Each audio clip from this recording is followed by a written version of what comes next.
Hi, I'm Larry Letich. Welcome to The Art of Feeling. Today it is my great pleasure and honor to interview Ann Weiser Cornell, the developer of the fantastic method of mind-body self-help and self-healing known as Inner Relationship Focusing, or IRF. IRF is an offshoot or variation of the powerful mind-body self-healing approach known simply as focusing, which is in fact the granddaddy of all of today's somatic therapies. Yet in many ways, focusing is still more cutting edge and radical than the ones that have come after. Focusing is a way of listening to all that is within you deeply and compassionately in a way that leads to profound inner change. Getting back to Ann has brought focusing in the form of IRF to more people than anyone else in the world. At last count, she's brought focusing to people in more than 20 countries on 6 continents. She's also the author of 4 books on focusing and the founder and CEO of Focusing Resources, which teaches and trains people throughout the world in the IRF method. Ann is also my very dear friend and one of the most important and influential people in my life. Helene Brenner and I learned IRF about 30 years ago from Ann, and it's been our go-to practice ever since. IRF has brought me more psychological growth and healing than anything else. It also forms the bedrock of what Helene and I believe as professionals and how we practice as therapists. And it's the springboard for so much of what we share with you here in The Art of Feeling. I'm very excited to have Ann join me here today for this interview. The ideas she's going to share with you today in just a few moments are positively life-changing. So now I'll get off my soapbox so you can meet and hear one of the most brilliant people I've ever met, Ann Weiser Cornell. Hello. Hi, Ann. Nice to be with you. Nice to be with you. So let's start this from the very beginning. For all the people who don't know, who might be listening to this and have no idea what focusing is, tell us, what is focusing? Focusing is an awareness process. It's turning attention toward how you feel, how you are, your inner sense of anything. Focusing was developed through research into successful psychotherapy. That research was done by Eugene Gendlin, among other people, and Eugene Gendlin is the man who created the method we now call focusing. Based on that research, they found that psychotherapy clients tended to be more successful if they would pause sometime, not just talk nonstop, and not just cry, but pause sometimes and just feel what they were feeling, even and maybe even especially when it was hard to put into words. And those clients were observed saying things like, I don't know how to say this, but it's right here. And then when they could put it into words, there would be a kind of a sense of a freshness or a breakthrough or a new possibility. Well, he looked at the results of this research and said, if some people are doing this naturally and their change process is going so much better, and other people are not doing it and they never start doing it just because they have a therapist who's kind and insightful and so on, we better learn how to teach this, whatever it is, to the people who aren't doing it naturally. And so formulating this natural change process that some people do naturally into a method, he called it focusing. Let me see if I can reiterate that, because I want to make sure you're saying they're paying attention to something inside that made them kind of pause and grope around for words. It was different. It was different from what people normally do. And that's what focusing, in a sense, that's the root of focusing, the basic thing that focusers do. Am I getting that right? Okay. Yeah, that's right. Yeah. Now, tell me, how did you get in it? Where do you come into this picture? Well, I'm 72 years old.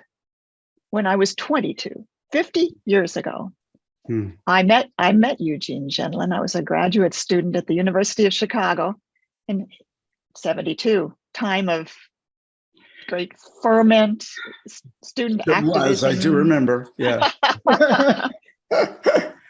He decided he would teach this method for free as a way of contributing to positive social change and helping to create a community of people who could give emotional support to each other. So I heard about this because it was like this wild rumor about this guy is teaching this thing for free down at the community church. And I showed up on a Sunday night. And I was captured partly because my life, my personal life, was an emotional mess. And I recognized something that could maybe give me some help with that. And it definitely did. So from that moment, I became a focuser. There was a format where you would learn to trade the method with other people for half an hour. I do the focusing process and somebody sits with me. They called it the listener, not giving me advice or counseling me, but just sometimes saying back what I said so that I could stay with the process more easily. And then next half hour, we'd trade roles. And this is called focusing partnership. So I had 4 focusing partners that first year, but I never thought focusing would be part of my professional future. I was on my way to becoming a college professor in linguistics. But once I got to my first job, I had focusing. So I could tell that I was unhappy and dissatisfied and unfulfilled teaching linguistics to future English teachers. I was missing something really important for me. So I quit. Went back to Chicago, didn't know what I would do. And while I was doing part-time jobs and searching for my next real step, Eugene Gendlin and I happened to have a conversation. He said, I'm doing workshops in focusing. Do you want to assist me? So I became one of his assistants in his focusing workshops. And that was my real education in how to do this process and how to teach it. And within a few years, I had decided this is my life. I'm going to be a focusing teacher. And I have been. You sure have. I mean, really. Yeah. Yeah. It's like saying Picasso decided to be an artist. Thank you. That's so nice. Oh, but what is IRF? What is inner relationship focusing? How did that evolve? What's different and why? Well, the best way to answer that question, I think, is to tell you a little more of my history. After a few years of helping Eugene Gendlin teach his focusing workshops, I moved in Illinois. I moved to California for other reasons, following a husband who was also moving to California, and realized what I want to do here in California is create the profession of focusing teaching, because nobody had ever done it.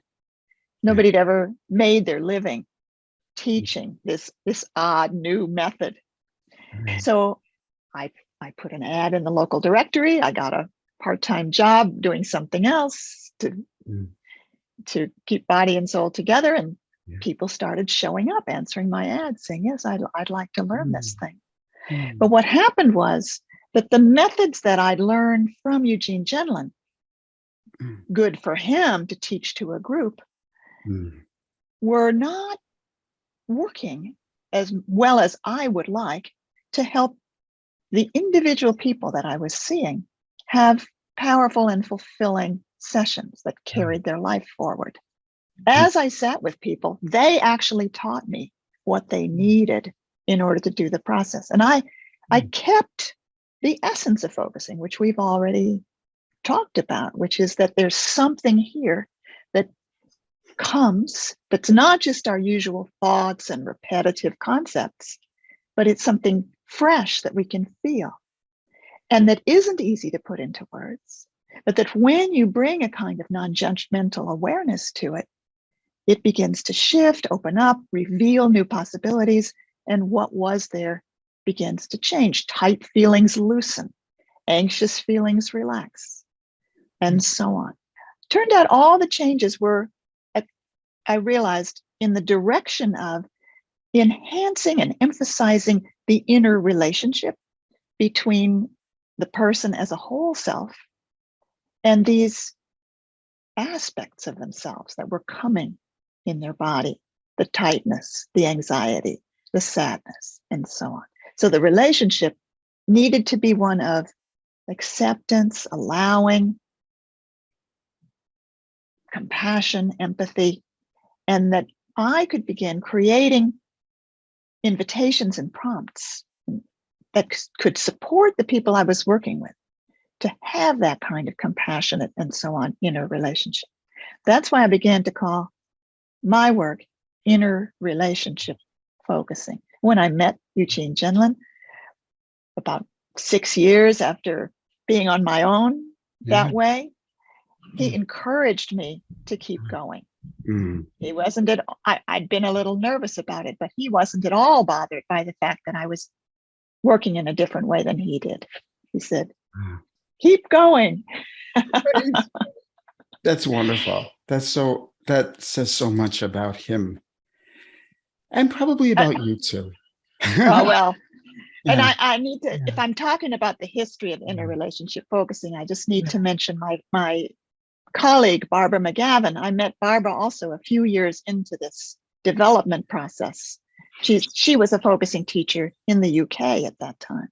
And when she and I formed a collegial relationship and a friendship, it turned out she'd been working along the same lines. And we recognized in each other this emphasis on inner relationship and focusing. And so I really consider her the co-developer of inner relationship focusing. And we work together very closely today and are the co-owners of our business, Focusing Resources. Yeah. Oh, I didn't know that. Okay. Yeah, kind of a new development, but That's, I want you to say more about the inner relationship, and I'll explain why. I'd say pretty much anybody who speaks about their feelings or what's going on with them, there's no relationship. It's, well, I'm feeling this and I'm sad about that. And I know exactly what this is about. And I'm really angry at my mother and explain exactly why and explain exactly all the reasons and then explain exactly why they need that to change. And this is what people think of as processing feelings, is getting in touch with them and then correcting them, correcting the ones you don't like. So what is this inner relationship? I mean, could you say more about it? I think I know what it is. I will say more about it. Your and Helene's great work on the art of feeling has been really pointing to the problems with the way most people treat their emotions. Most people treat their emotions as objects. Yes. To be manipulated. I'm angry. I need to get rid of my anger. I need to change my anxiety. I need to figure out why it's here and then put something else in place. These are like items. It's like it's furniture that you can move around. But no, emotions are part of living process. Therefore, change is natural. It's even in the word emotion, right? Change is natural for emotion. The odd thing is if ever emotions stay stuck and don't change. I think one of the reasons that emotions stay stuck and don't change is the way they're treated. If we treat our feelings as if they are unchangeable objects, then they won't change. And Eugene Genlin wrote, "What is not felt remains the same," meaning not just I'm feeling angry, but I'm turning toward the angry feeling. I'm getting to know it better. And then we let go of the word angry. We let go of any labels we might have had, because labels can also interfere with the process of a direct, present, interested relationship. You know, if I were sitting down with you, Larry, and I said, "How are you?" Don't tell me, I already know. How good would our conversation be from that moment on? So we won't want to tell our feelings that we already know what they're about and how they feel. We want to treat them freshly as something that we can bring curiosity toward. And it turns out that it's like an iceberg, right? The first thing you feel is only the top layer. There's always more underneath. And the more that's underneath takes you to more deeply understanding yourself, your life, what's needed, and so on. It has to do with how we treat how we feel. And this attitude of interested curiosity is what makes all the difference. So inner relationship includes these qualities that we bring to ourselves: compassion, empathy, curiosity, openness, allowing it to be as it is. And that forms a kind of environment in which feelings can take their next steps of life, become whatever they need to become. What seemed to be angry turns out on the next layer down to be disappointment. As you sit with it, it turns out on the next layer down to be a profound sadness, and so on. And at each layer, we feel closer and closer to who we really are. It's lovely. It is lovely. And this is the most profound thing about focusing, and the thing I love about it most, and the most difficult thing I have found for many clients, not all, but many clients, to truly understand. And they're not alone, because I have spent the last month reading about various meditation, mindfulness, and other things, because I wanted to compare them to focusing. And I have found that whether it's mindfulness, or whether it's cognitive behavioral therapy, or whether it's any form of other kind of therapy that I know, no matter how non-judgmental other things say they are about what I'll call erroneous thoughts and feelings, they all boil down to that somehow they got to be corrected. They've got to be corrected. And if they're not going to be corrected, then somehow the process of observing them, rather passively observing them, will quiet them down so that you're no longer triggered into being them. But this is different. This is more than that.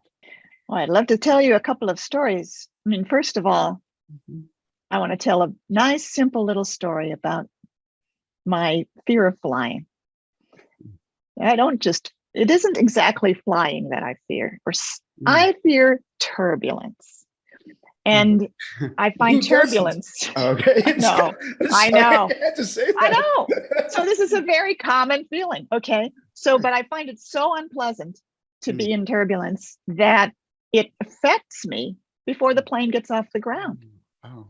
And I'm remembering right now a time when I was about to fly in a small plane, which is worse, yes, on a snowy, bad weather day, short hop, Milwaukee to Chicago, sitting in the plane, hadn't moved an inch, hadn't started to taxi, and the anxiety in my body was at a very unpleasant level. I find anxiety one of the most unpleasant feelings to have. Yeah. So I tried my own method. I said, look, nothing, I might as well try my own method as a last resort. And I deliberately just sensed the body feeling of anxiety, that gripping in the stomach. And I used the language we like to teach. I'm sensing something in me feels like gripping. I found the word gripping, anxious gripping. And then I spoke to it directly. I sense you, I said to my stomach. I sense you are feeling really anxious about this flight. And I said it with a quality of kindness, acceptance, not trying to change it, just like a friend saying, I sense you're feeling really anxious right now. Nothing happened. Yeah. So then I did it again. Okay, yeah. I sense you're feeling really anxious right now. Nothing happened.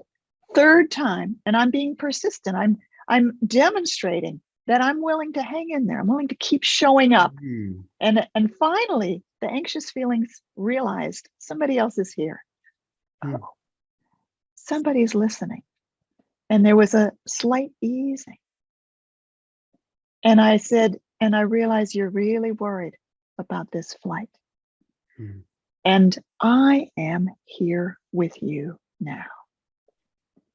And the feelings went away. Wow. My stomach was relaxed, not only at that moment, but all through the flight. When there was a bit of bumpiness.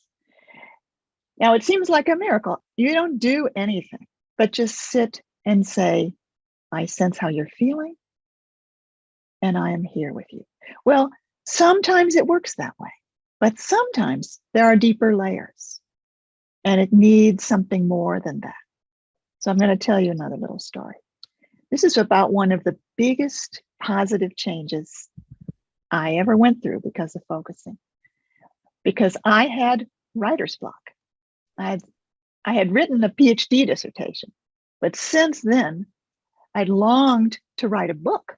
And I felt like it was my destiny to write a book, that I had things inside me that I really thought would help change the world. But I couldn't get myself to write, or if I did write, it would come out so slowly, like I was trying to squeeze my brain. Years and years went by, years and years and years. And I was doing focusing. And one day I decided I need to bring my writer's block to focusing, but I'm not sure how. Because if I take time to sense in my body how bad it feels to not be able to write, it just goes in circles. So I had the idea from a friend of mine that I might assume there's a part of me that doesn't want to write. I wasn't in touch with anything like that. I wanted to write. I just wanted to so much. I just had a hard time doing it. But I thought, okay, maybe there's something else going on. If I want to write and I'm not writing, maybe there's a part of me that doesn't want to write. It's worth a try. So I sat down to do focusing, brought my awareness into my body. This area of the body here is most likely.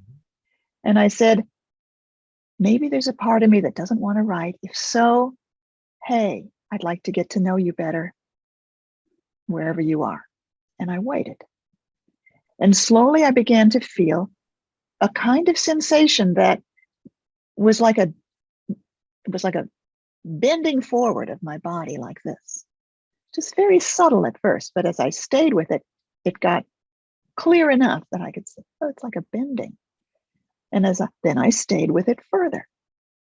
So there's a moment there when you have a choice. You can start thinking about what it means. You can start analyzing it. You can start blah, blah, blah. But I didn't. And that's the focusing method. I just acknowledged, oh, it's like a bending. And I stayed with it further. And then it became clear that it was more like ducking. And I got an image, and images are fine too.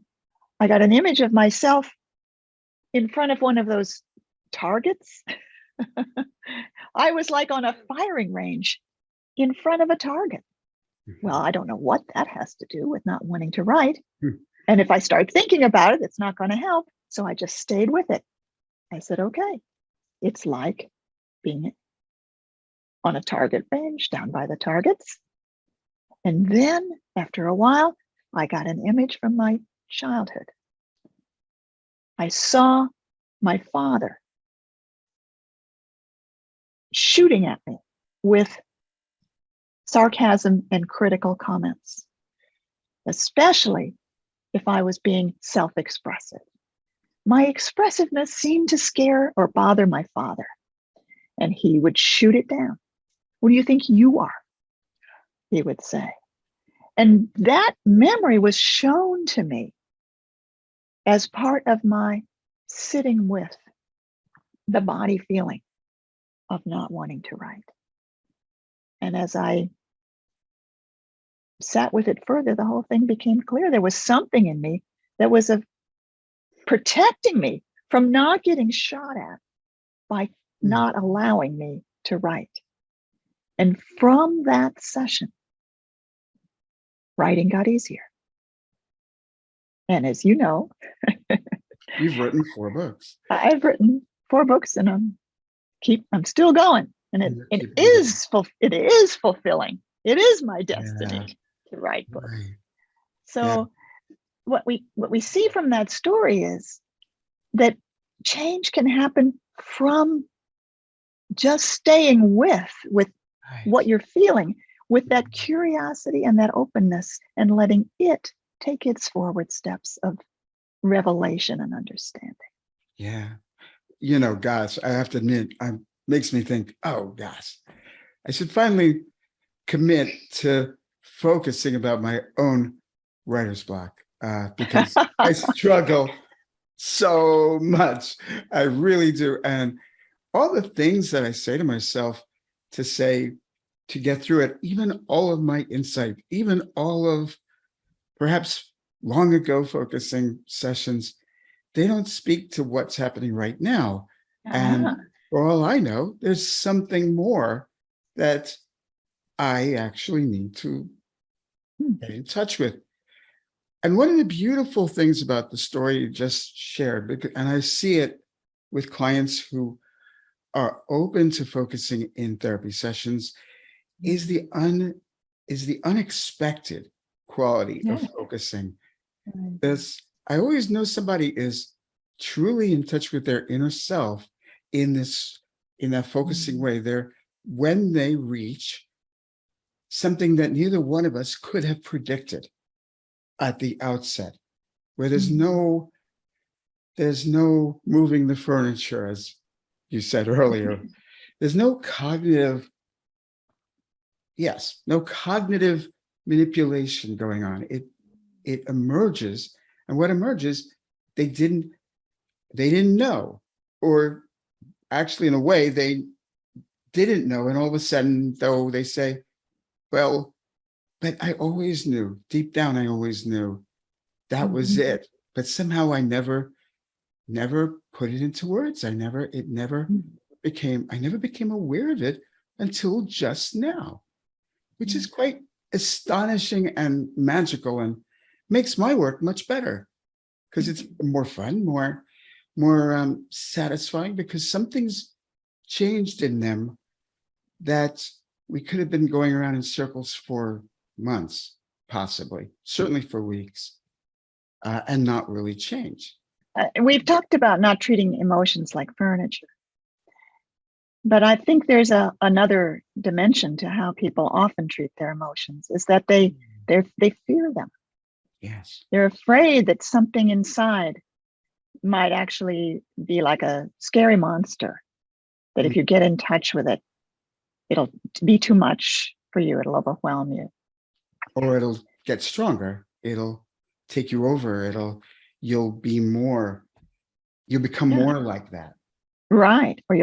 Or you'll discover something about yourself that's really awful.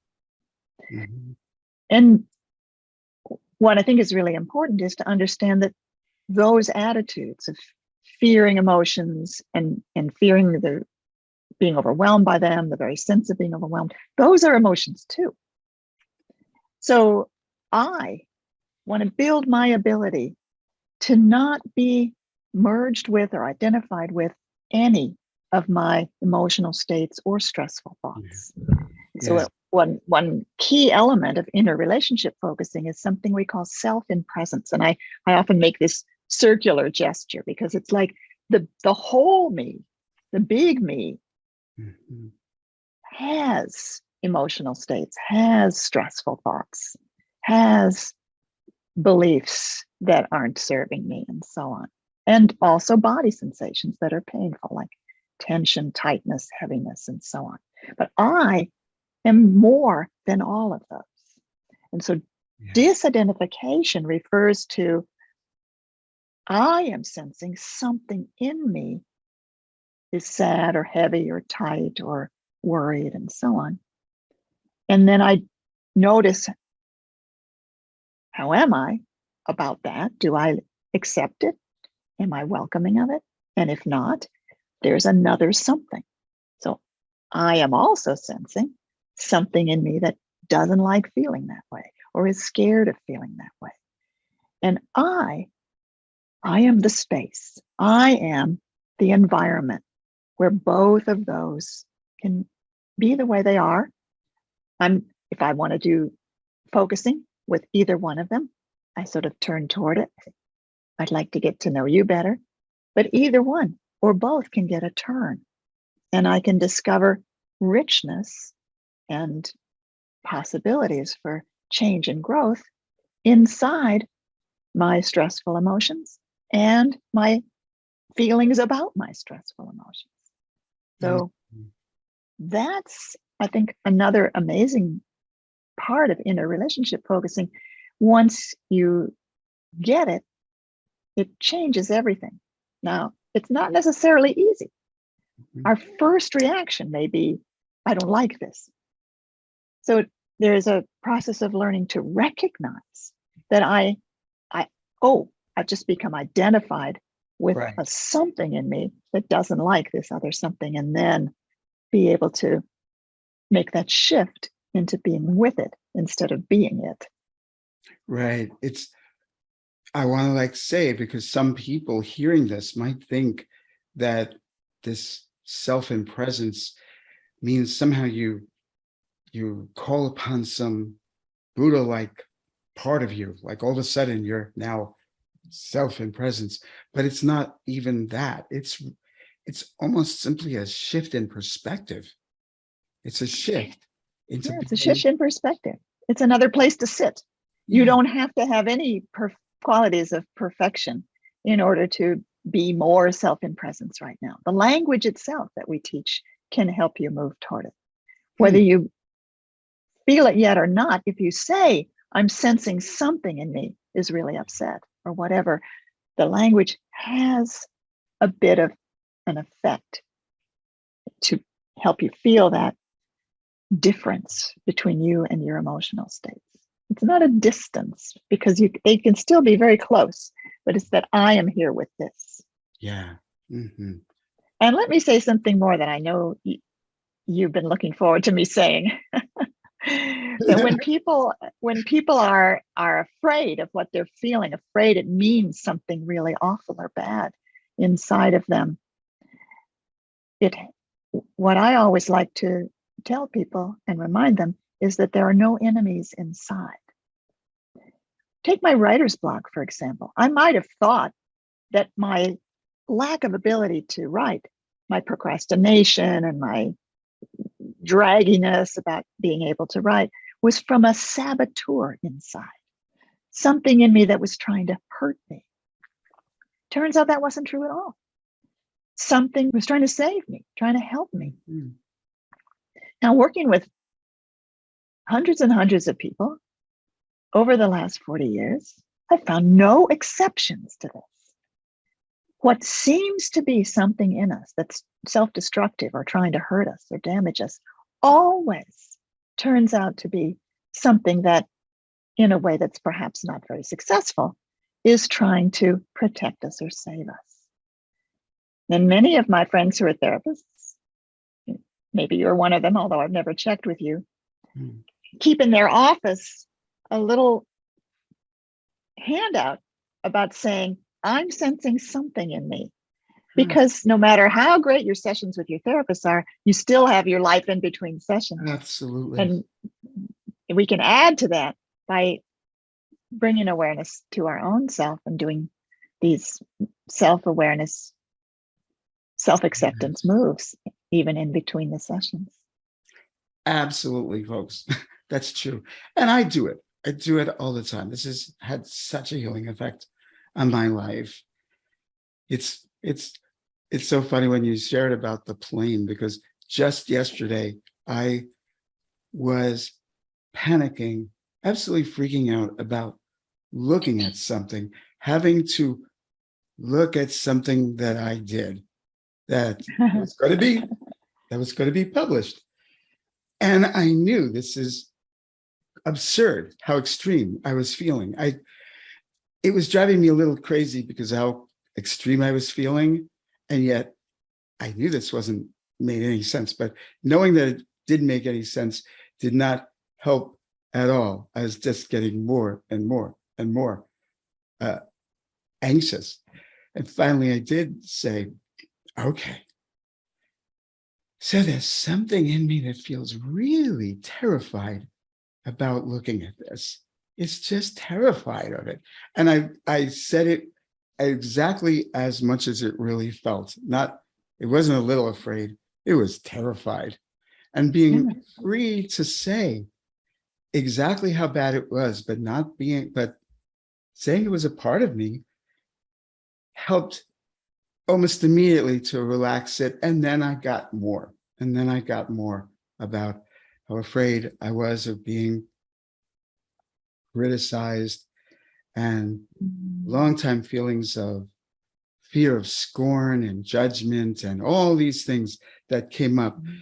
And it's like, yes, thank goodness I know how to focus, because man, I was a wreck because the more I either was in it or denying it or trying to say that it's irrational, telling myself it was irrational was only making it worse.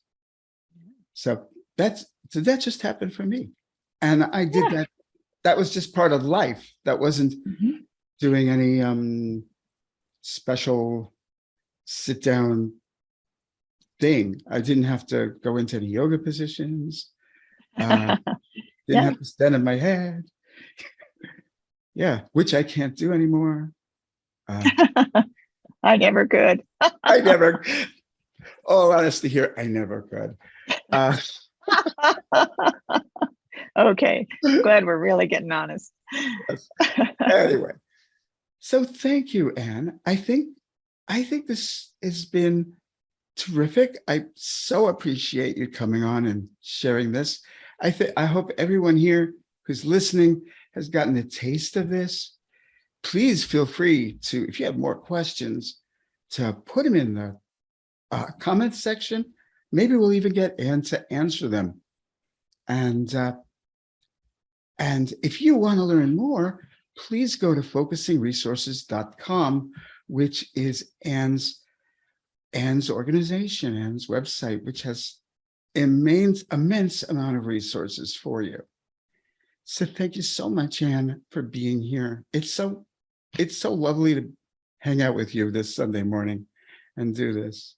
An honor and a pleasure. Thank you so much for your great work, Larry. Thank you. Take care.